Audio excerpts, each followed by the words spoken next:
नमस्कार, मैं डॉक्टर मानक जैन, सह आचार्य इतिहास विभाग, एसपीसी राजकीय महाविद्यालय अजमेर। आज हम बीए पार्ट फर्स्ट के द्वितीय प्रश्न पत्र का अध्ययन करेंगे और आज हमारे अध्ययन का विषय है बौद्ध धर्म।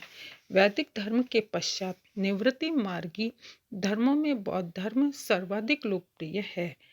वैदिक धर्म की तुलना में बौद्ध धर्म बहुत सरल धर्म था। इससे इसका उपदेश संबोधि प्राप्ति के अनंतर सिद्धार्थ गौतम नाम के क्षत्रिय राजकुमार ने दिया है। अपने जीवन में सिद्धार्थ ने यह अनुभव किया कि संसार में सर्वत्र दुख ही दुख है।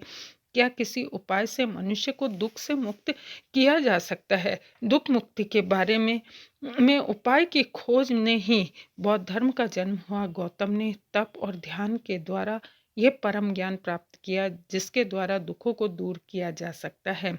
इस ज्ञान को प्राप्त करने के कारण वे संवद अर्थात बुद्ध कहलाए।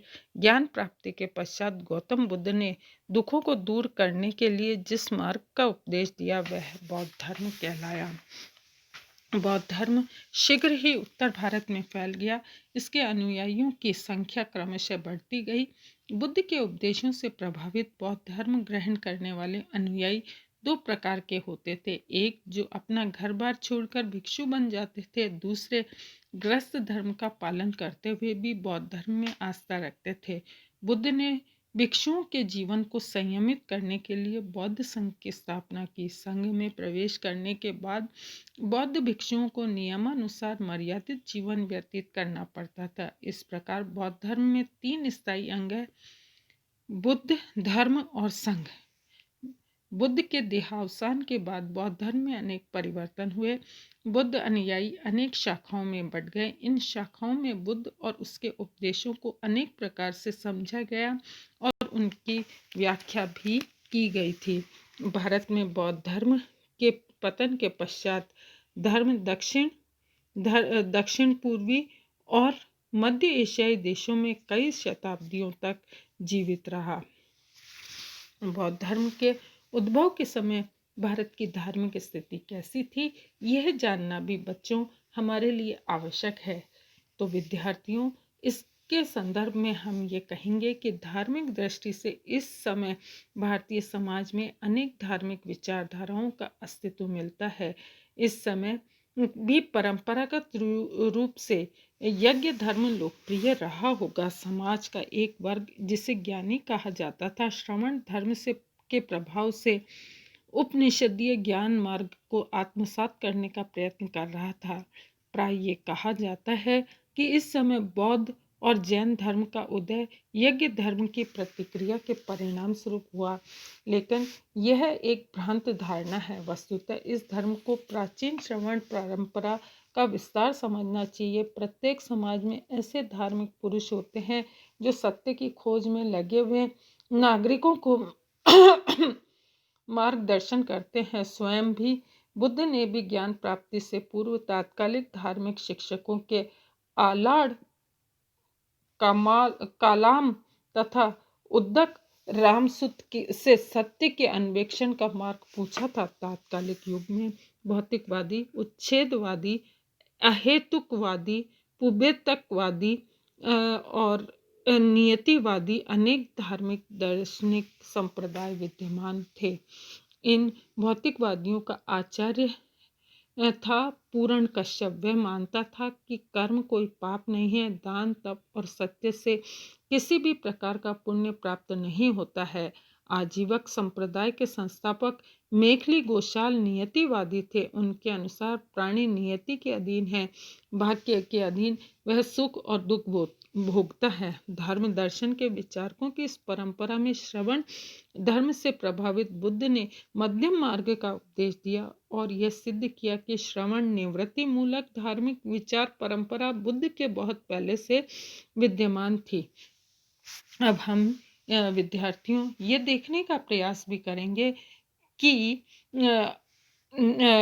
महात्मा बुद्ध जो कि बौद्ध धर्म के प्रवर्तक माने जाते हैं, उनका जीवन व्रत क्या था। निसंदेह बुद्ध ऐतिहासिक व्यक्ति थे जो 563 में ईसा पूर्व में उत्पन्न हुए और 483 ईसा पूर्व में उनका परिनिर्वाण हुआ। इस प्रकार वे 80 वर्ष तक जीवित रहे। पाली साहित्य में बुद्ध की पूर्ण जीवनी उपलब्ध नहीं है। निकायों से प्राप्त कुछ संदर्भों से उनके व्यक्तित्व और उनके जीवन की कुछ घटनाओं पर प्रकाश डलता है। बौद्ध धर्म के प्रवर्तक गौतम बुद्ध महावीर के समकालीन थे। गौतम का जन्म कपिलवस्तु के राजा शुद्रोधन के लुम्बिनी वन नामक ग्राम में हुआ था और जन्म के 7 दिन पश्चात ही उनकी माँ माया देवी का देहांत हो गया। सिद्धार्थ का पालन उसकी मासी माँ प्रजापति गौतमी ने किया था। बालक सिद्धार्थ के शारीरिक लक्षणों को देखकर ऋषि असित ने बता दिया कि ये बालक चक्रवर्ती सम्राट होगा या तेजस्वी धर्म प्रवर्तक। गौतम बुद्ध बचपन से ही चिंतन प्रधान निवृत्ति के थे। जीवन की नश्वरता को देखकर विवाह व उत्पन्न पुत्र हो जाने पर भी उन्होंने 29 वर्ष की आयु में सत्य की खोज के लिए गृह त्याग कर दिया। बुद्ध के गृह त्याग की ये घटना महाभिनिष्क्रमण के नाम से जानी जाती है।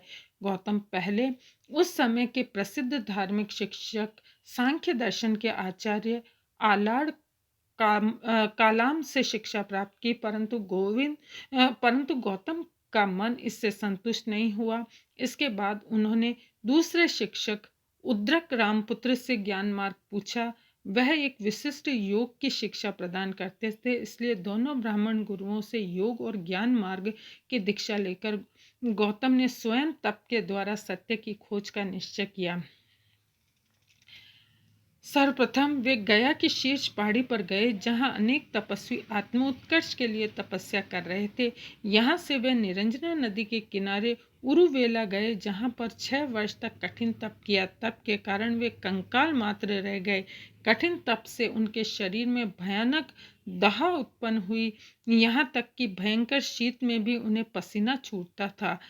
अब उन्होंने अनुभव किया कि तप का यह मार्ग पूर्ण ज्ञान का मार्ग नहीं है, इसलिए उन्होंने सुजाता नाम की कन्या से प्राप्त खीर खाकर वह मार्ग छोड़ दिया। गौतम के इस व्यवहार से उनके साथ तप कर रहे 5 भिक्षु हतोत्साहित हुए। तप के द्वारा सत्य की उपलब्धि न होने पर सिद्धार्थ ने बोधि वृक्ष के नीचे बैठकर निरंतर ध्यान करते हुए ज्ञान संबोधि प्राप्त किया। संबोधि प्राप्त करने के कारण वह संबुद्ध या बुद्ध कहलाए। ज्ञान प्राप्ति के पश्चात उन्होंने जनता के दुख को दूर करने के लिए सर्वप्रथम सारनाथ में अपना पहला उपदेश दिया और अपने पुराने साथियों 5 भिक्षुओं को ये ज्ञान उन्होंने सबसे पहले प्रदान किया। ये घटना धर्म चक्र प्रवर्तन कहलाती है। बुद्ध का प्रथम उपदेश मध्यम मार्ग पर आधारित था। इति नमस्कार।